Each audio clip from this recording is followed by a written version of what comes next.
आज की political affairs committee की बैठक हुई और वो बैठक लगभग 5.5 और 6 घंटे तक लगातार वो बैठक चली। उसमें बहुत सारे मुद्दे सामने आए हैं। सबसे पहला जो मुद्दा था उसके अंदर लोकसभा चुनाव की किस तरह से तैयारी हो, कौन कौन चुनाव लड़ सकता है, अलग अलग लोकसभा क्षेत्रों के बारे में चर्चा हुई। और उस चर्चा के सामने लगभग 84 कैंडिडेट सामने आए हैं और भी बहुत सारे लोग चुनाव लड़ना चाहते हैं। तो उसका हमने पूरी लिस्ट के ऊपर कंपाइल करी है, लिस्ट को हमने जोड़ा है। इसके बाद हम सर्वे की टीम लगाकर अलग अलग सर्वे लगाएंगे और उसके पता करेंगे कि उसके अंदर कौन व्यक्ति जो अप्लाई करना चाहता है, चुनाव लड़ना चाहता है, उसका फील्ड के अंदर कितनी पॉपुलैरिटी है। उसके साथ साथ आगे क्या कार्यक्रम होंगे कांग्रेस पार्टी के, उसके बारे में जानकारी दी। हमने इस कमेटी ने पूरा धन्यवाद दिया, मुबारकबाद दी, कॉन्ग्रेचुलेशन दिया APCC को और माननीय अध्यक्ष श्री भूपेंद्र बोरा जी को कि उनने जो कार्यक्रम जो चलाए हैं, इसमें बागान का कार्यक्रम है, हिल डिस्ट्रिक्ट का कार्यक्रम है, मिसिंग का जो अलग से दूसरा कार्यक्रम कर रहे हैं वो है। तो अलग अलग जो कार्यक्रम चल रहे हैं पार्टी के लिए, उसके ऊपर हमने सबों ने खुशी जताई है। इसके साथ साथ जो आगामी हिल डिस्ट्रिक्ट्स के अंदर दीमा गाँव में जो चुनाव होने वाले हैं, उसके भी चुनाव के बारे में हमने चर्चा करी। संगठन के ऊपर किस तरह से मजबूत करा जाए, उसकी भी तैयारी के लिए हमने बहुत सारे हमारे साथियों ने अपनी अपनी बात रखी है। अखिल भारतीय कांग्रेस कमेटी के दूसरे जो कार्यक्रम चल रहे हैं उसके बारे में हमने चर्चा आज करी। इसके साथ साथ ये भी एक बहुत अहम मुद्दा आज आया है सामने। वो मुद्दा आया है कि आसाम के अंदर जो मुख्यमंत्री बने हुए हैं श्री हेमंत बिस्वा शर्मा जी, उनका जो करप्शन के मैटर चल रहे हैं, उनका मैटर चलते हैं, उनकी सरकार का चलता है, उनका परिवार का चलता है और उनके जो मंत्रिमंडल हैं उनके ऊपर जो करप्शन के इश्यूज रोज़ मीडिया द्वारा आ रहे हैं, उसके ऊपर किस तरह का एजिटेशन का कार्यक्रम ग्रास रूट से लेकर और असम तक ही नहीं लेकिन दिल्ली तक भी वो मामले उठाए जाएंगे।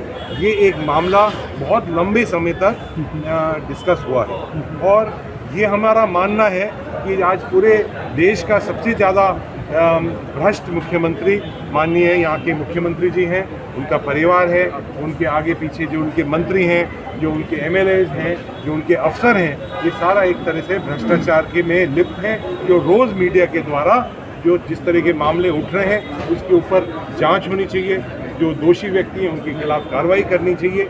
इसकी मांग कांग्रेस पार्टी पूरे देश के अंदर और असम के अंदर करेगी। सर, आप लोग इंडिया का जो मतलब अलायंस पार्टी से असम में CPIM, राइजर दल, Assam Jatiya Parishad, they are also just wanting to protest they want contest in the election.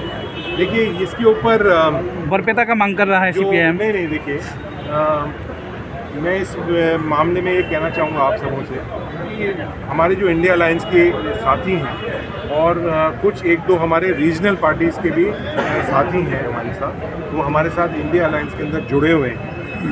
उन सबों की भी बात अभी सामने आएगी, वो जहाँ से लड़ सकते हैं। ये तो हमें सब हमारे परिवार के अंदर हमें बैठ के तय करना है, कौन कहाँ से जीत सकता है, कौन कहाँ से लड़ सकता है। तो सिर्फ मांगने की और सिर्फ उसकी बात नहीं है, जीतने के ऊपर है। टिकट दिया जाता है, जो व्यक्ति जीत सकता है, जो पार्टी जीत सकती है, उसके ऊपर हम अपना सर्वे होने के बाद कोई भी फैसला लेने वाले हैं। और सर, कास्ट सेंसस के बारे में, अभी कास्ट सेंसस असम में कैसा रहेगा? एक सबसे बड़ी जो बात आई है, माननीय श्री राहुल गांधी जी ने इस बात को भारत जोड़ो यात्रा के बाद जो उन्हें एक महसूस किया, जो एक देश की आवाज़ थी, जो देश की मांग थी, गरीब की मांग थी, युवाओं की मांग थी, वो है कास्ट सेंसस होना चाहिए। क्योंकि क्या है कि आज जिस तरह से भारतीय जनता पार्टी जाति के नाम पर, धर्म के नाम पर अपनी राजनीति खेल रही है और उस खेल के अंदर जो आम गरीब व्यक्ति है उसका कोई फ़ायदा नहीं हो पा रहा है। आज नौकरियां उनको नहीं मिल पाती हैं, डेवलपमेंट उनका नहीं हो पाता है। ये सारे का सारा कास्ट के ऊपर डिपेंडिंग होता है। इसीलिए आसाम के अंदर भी कांग्रेस पार्टी मांग करती है कि कास्ट सेंसस तुरंत होना चाहिए। जहाँ कांग्रेस की सरकारें थी या हमारी सहयोगी सरकारें थी, उनने कास्ट सेंसस को लागू कर दिया है। जैसे हाल ही में कुछ हफ्ते पहले राजस्थान सरकार ने भी कास्ट का जो सेंसस है, सर्वे है, उसकी शुरुआत कर दी है। इसी तरह से छत्तीसगढ़ के अंदर हो चुका है। इसी तरह से हमारे और दूसरे प्रदेशों के अंदर ये कार्रवाई हो रही है। और ख़ास तौर से मैं ये भी निवेदन करना चाहूँगा कि आसाम जैसे प्रदेश के अंदर उसमें सबसे ज़्यादा ज़रूरत है उसकी, क्योंकि हमारे जो 6 ट्राइब्स हैं जो अपना रिजर्वेशन मांगते हैं